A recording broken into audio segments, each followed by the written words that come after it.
Hey guys, welcome back to our YouTube channel. If you are new here, make sure you like and subscribe. I forget where it goes. You know this better than me. Where does it go? Make sure you like and just say down below. Just down below.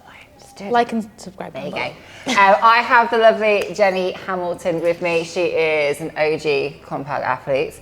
And we want to talk about something which hasn't really got a lot of coverage in the industry, but I think it's like, we were both talking before we started recording this of how important this is, because we've both been there where you are doing your prep, and as much as we don't say like compare yourself to others, like you will look at see what everyone else is doing and then go, oh, why am I doing this much cardio and this low food, and this other person is doing, I don't know, 2,500 calories and she's 2 weeks out and she's doing no cardio. And like, we both want to kind of share our own experiences of like how to navigate that, whether you're a first timer or whether you're, you know, a seasoned competitor, and give a bit of context, because I think that is what's missing and that is what's lacking at the moment in the industry, is that lack of context, which then means that people are feeling like they're not as good as a competitor and all that sort of stuff. So I don't know if you want to kind of touch on that first and we'll kind of go from there. Yeah, like I am personally someone who has to push hard in my preps. And I have started from unfavorable positions. I have started from a very good position. I've started off on high food. I've started on really high food.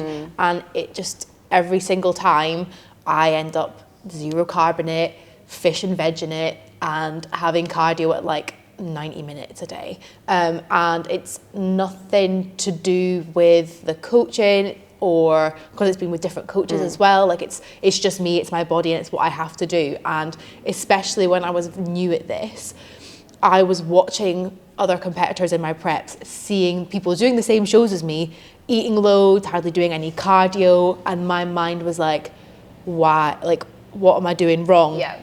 And the longer I've been involved, the more I've realised that there's just so many reasons behind what people do and why they have to do it at a certain time and a certain way in their prep, that you just can't compare your calories, your cardio, anything like that to somebody else, because you don't know what else they've done, what else they're doing, and just how their body works. Yeah, because we always hear that saying, the judges don't care what you've done. It is about what they can see on the day. And it's actually very, very true that even if someone is doing 0 cardio and is on a refeed every 5 minutes, that doesn't directly correlate to them placing better realistically. It might sometimes, but I wouldn't say that's going to be the thing that makes you place higher or lower.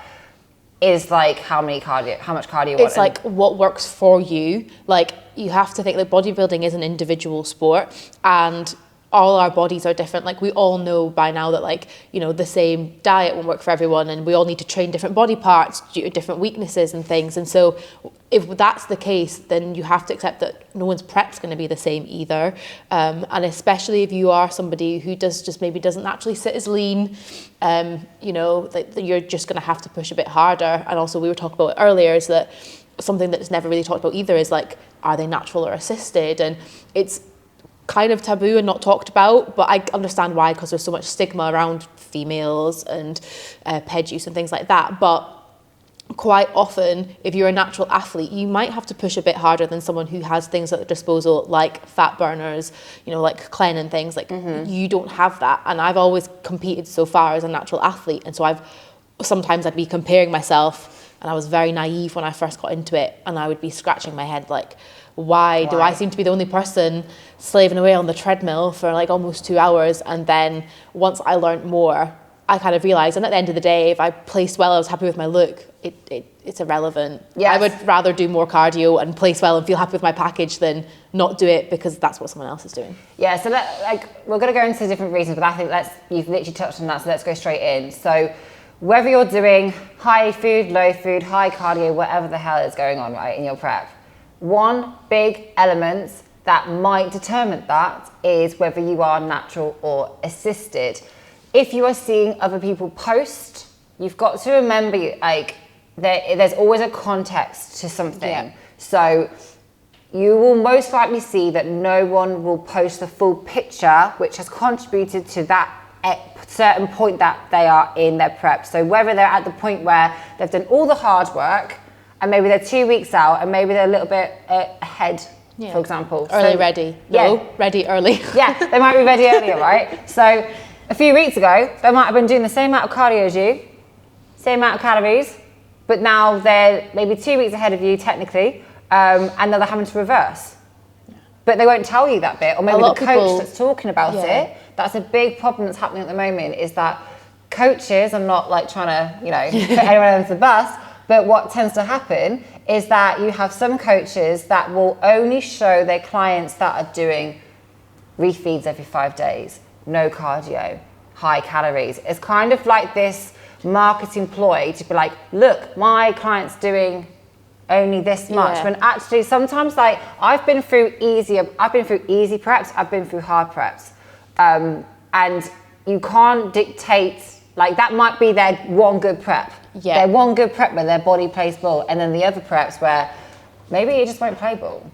It's just that people don't want to necessarily show how hard it is, because it can be hard, and people want to show you when it's fun. They want to show you the refeeds, and also because what we do isn't healthy at the end of a prep.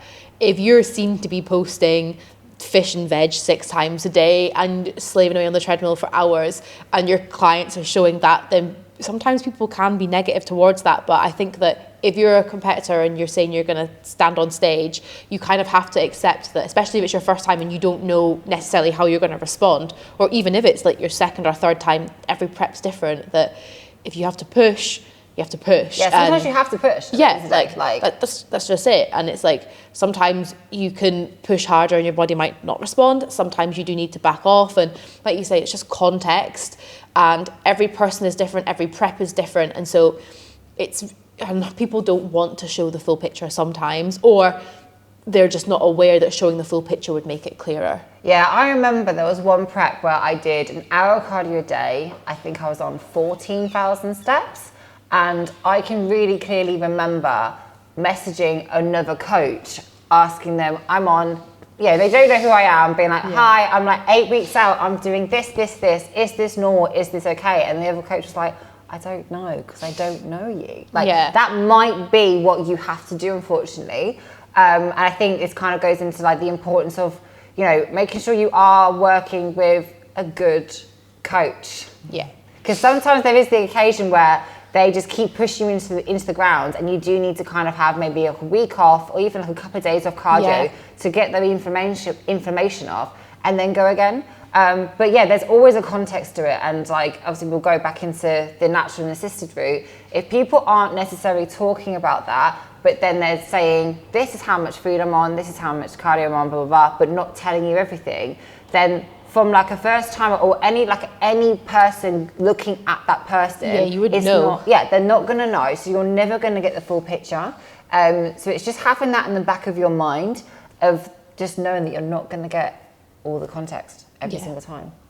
And also as well, like, I don't know if you've seen this, where, say for example, someone's done a prep, they've done the finals in October, and that first prep was great. And then they're like, right, I've qualified for something in next year, May. Yeah. So I'm going to have like a 2-3 month period off season, and then go back into a prep. What you tend to find is that first prep was actually okay. Now they've gone so quickly back into another prep, they're having to push lower. Yeah. They're having to really dig deep. Like that happened to me. Like, I came out a show in the October and I was like, I'm going to do one the following year, but I didn't have the best reverse and I didn't maybe manage that kind of period the best. And so we started with a long prep. My body wasn't responding. I just kept pushing and pushing. And I knew I had to push the last time anyway, but it still wasn't the same. And it was probably harder than, like, my preps have always been hard preps, but the last one I did was probably one of the hardest, but you just have to do what you got to do. And I'd kind of commit to it and I did it. But I kind of learned from that. And I think that, that's also a determining factor. And I think people are quite shocked that just because the first prep was fine, that if the second one might not be. It's not a God-given right to have if your first prep was easy, that every single time you try and get lean, it's going to be the same. Yeah, it's not. Even when you think about bodybuilders, right? Usually they're the ones that having to get to like full-on condition. even if they are assisted, they're still going to have to go probably quite low food for them as well, which is relative, and have to push the high cardio. I mean, that's the thing as well, is it's like, I guess, like, you know, we talk about like bikini wellness figure, you know, women's physique, all the different women's categories. If you were maybe looking at someone who's a figure competitor, they might be able to eat more, or they might not. Like, your body structure and your like genetics determine a lot of it too. I'm pretty small, and so the amount of calories it takes to keep me alive, especially as I'm lean, is very little, whereas you're a lot taller and it might be a bit different for you, and also just how you naturally sit. I don't sit naturally lean. I've always had that, and so to get lean, it does take a bit more work. Someone who sits naturally lean, they might have to not push as much, but they might have a harder time building muscle. Like, I've had clients who are like throwing the calories at them and their weight's staying the same, and I'm like, what is, you know, like, I wish I had this problem, but then again, you know, that's a different kind of hard. So it's just so person dependent. It's so relative as well. Like, I've had preps where I've ended up being on 900 calories, an hour cardio a day. I've been on others that I've probably maybe ended up, I'm 5'10", 5'11", right? So I've had preps where I've not had to go as low, but then I've had loads of more stress in that prep. I'm like, would I rather take less stress on a prep or more food? I don't know. But yeah, there's always a context, right? So I think that's the reason why I want to do this video, just to kind of shed some light on it, and hopefully if you're watching this, you're hopefully coming away thinking, okay, I'm not going to beat myself up for the situation I'm in right now, and it's kind of trusting your prep and trusting your coach as well, and just not getting too sucked into what everyone else is doing, because trust me, you're not going to get the full picture. No. Like, you will never get the full picture. So I think we'll leave it there, but thank you, Jenny. Any questions you've got or any comments, then please leave them down below. And also, you can always reach out to me or Jenny on Instagram, and we'll be happy to help you. As I said, we won't be able to tell you whether it's the right, you're on the right amount of cardio or the wrong amount of food, but hopefully be able to kind of give you some light will be really, really helpful. So thanks for watching, guys.